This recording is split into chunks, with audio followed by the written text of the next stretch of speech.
नमस्कार, आप देख रहे हैं दृष्टि न्यूज। तमाम खबरों के लिए चैनल को लाइक, शेयर और सब्सक्राइब जरूर करें। राजस्व कार्यों की समीक्षा को लेकर आज इंदौर के कलेक्टर कार्यालय में बैठक का आयोजन किया गया।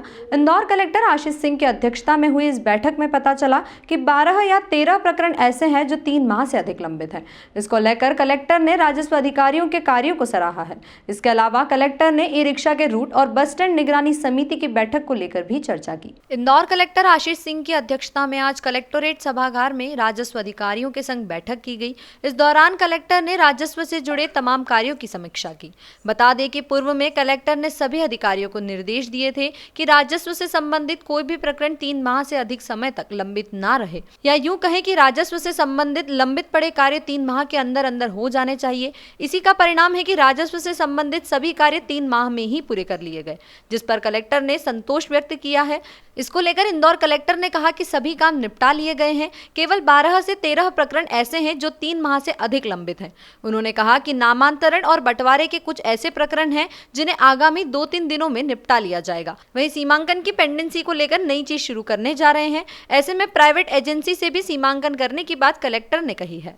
बस स्टैंड निगरानी समिति की बैठक को लेकर कलेक्टर आशीष सिंह ने कहा कि इंदौर में जितने भी बस स्टैंड हैं उससे हर दिन प्रत्येक बस से 50 और 75 रुपए प्रत्येक बस से लिया जाता है। इस फंड का सदुपयोग हो उसको लेकर भी कार्य योजना तैयार की गई है। कलेक्टर ने कहा AICTSL कंपनी की तरफ से जो फंड आता है उसका उपयोग कोई इंफ्रास्ट्रक्चर का काम हो, शौचालय बनाना हो या फिर लाइट लगाना हो तो इस फंड का उपयोग उसमें ही होगा। वहीं सड़क सुरक्षा समिति को लेकर भी चर्चा की गई। इसमें ई रिक्शा के रूट को लेकर भी चर्चा की गई। ऐसे 2 रूट तय किए गए हैं जिस पर पायलट बसेस पर कलर कोडिंग के माध्यम से चलाया जा सकता है। ये रूट पलासिया से लेकर बंगाली चौराहे के आगे कनाडिया तक का है और दूसरा रूट महूनाके से चंदन नगर रोड तक का है। यातायात पुलिस यदि इन रूटों के क्रियान्वयन की अनुमति दे देगी तो फिर इस रूट पर ई रिक्शा संचालित किए जाएंगे। देखिए, जो एक बस स्टैंड निगरानी समिति की बैठक हुई थी उसमें जो एक फंड रहता है, जो जितने भी हमारे बस स्टैंड्स हैं उसमें हर दिन प्रत्येक बस से जो है वो किया जाता है, एक पैसा लिया जाता है 75 रुपये पर बस और 50 रुपये पर बस।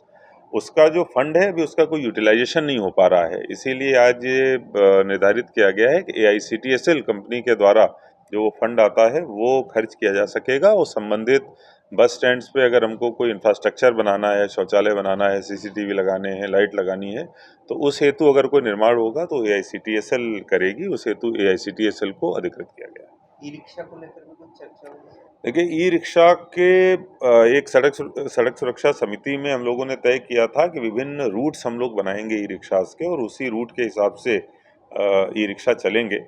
आज एक प्रेजेंटेशन के माध्यम से एक स्टडी जो हम लोगों ने कराई थी, तो 2 रूट निर्धारित किए गए हैं जिन पर पायलट बेसिस पर जो निर्धारित रूट हैं ई रिक्शा के, उसके हिसाब से कलर कोडिंग के माध्यम से चलाया जा सकता है। लेकिन ट्रैफिक पुलिस को वो चीज़ दी गई है कि एक बार उनके द्वारा अपने स्तर पर इसका आकलन करें कि क्या ये चीज़ इम्प्लीमेंटेशन होने के लायक है, इसको इम्प्लीमेंट कराया जा सकता है ट्रैफिक पुलिस के माध्यम से, और क्या इससे ट्रैफिक में सुविधा प्राप्त होगी। अगर ट्रैफिक पुलिस के द्वारा इस पर हामी दी जाती है तो फिर दिवाली के बाद हम लोग इस व्यवस्था को पायलट बेसिस पर 2 रूट से चालू कर सकें। कौन से रूट?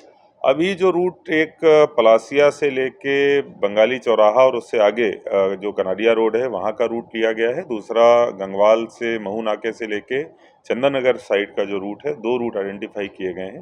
लेकिन जैसा मैंने बताया कि ट्रैफिक पुलिस के माध्यम से इसको एनालाइज करके अगर इसको क्रियान्वित किए जाने योग्य है, उनके द्वारा अगर इसको क्रियान्वयन आसानी से हो पाएगा और उसकी वजह से अगर ट्रैफिक में सुविधा प्राप्त होगी तभी इसको दिवाली के बाद हम लोग पायलट बेसिस पे चालू करेंगे। देखिए, आरओ बैठक आज आयोजित करी गई थी जिसमें जो हमारे राजस्व के जितने भी कार्य हैं उन सभी की समीक्षा की गई और हम लोगों ने अपने लिए ये टारगेट रखा था कि ज़िले में कोई भी ऐसा राजस्व प्रकरण नहीं होना चाहिए जो 3 महीने से अधिक समय के लिए लंबित हो।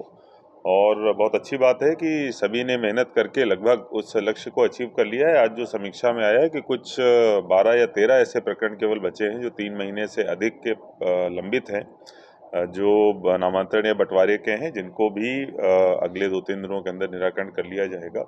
साथ में ये भी निर्देशित किया गया है कि भविष्य में कोई भी ऐसा प्रकरण नहीं होना चाहिए जो 3 महीने से अधिक की अवधि में जाए।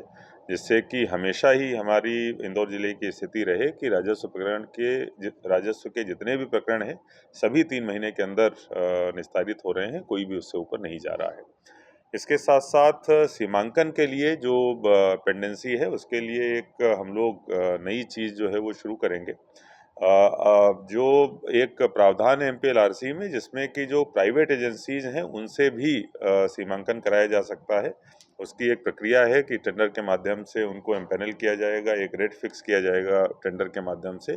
तो वो प्रक्रिया शुरू करने हेतु संबंधित अधिकारियों को निर्देशित किया गया है।